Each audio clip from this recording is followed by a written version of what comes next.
আসসালামু আলাইকুম বন্ধুরা, আশা করি আপনারা সকলেই ভালো আছেন। প্রিয় বন্ধুরা, জিনাকারীর কি করুণ পরিণতি ঘটে তা আপনারা আজকের এই ভিডিও দেখার মাধ্যমে বুঝতে পারবেন ইনশাআল্লাহ।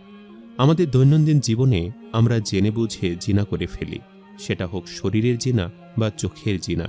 তো চলুন দেরি না করে ভিডিওটি শুরু করা যাক।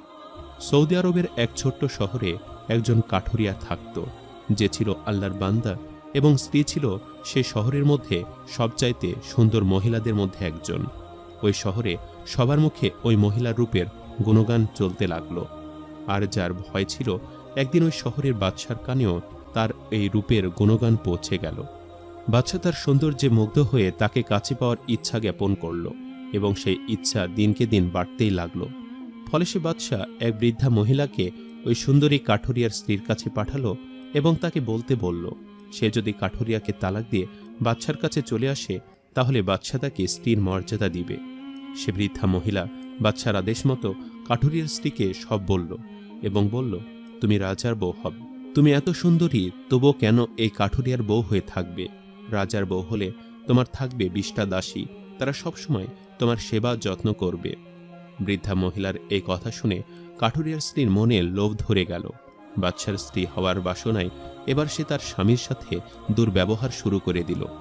দিনের পর দিন এমন খারাপ ব্যবহার করার ফলে একসময় অতিষ্ঠ হয়ে স্বামী তাকে তালাক দিয়ে দিল। স্বামী তাকে তালাক দেওয়ার পর মহিলাটি এবার সে বাদশার কাছে গেল। বাদশা অনেক ধুমধাম করে তাকে বিয়ে করে নিল।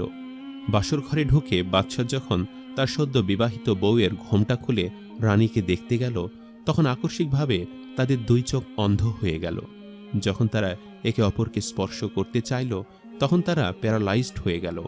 যখন তারা একে অপরের সাথে কথা বলতে গেল তখনও তারা আকস্মিকভাবে বোবা হয়ে গেল। সকালে দাসীরা যখন তার রুমে আসলো তখন তারা তাদের এই করুণ পরিণতি দেখতে পেল। তখন তারা এলাকার এক আলেম ব্যক্তির নিকট গেল তাদের সুস্থতা কামনা করার জন্য।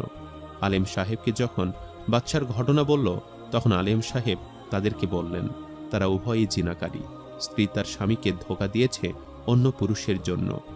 প্রিয় বন্ধুগণ, দেখলেন তো জিনাকারীর পাপের শাস্তি কেমন কঠিন হয়।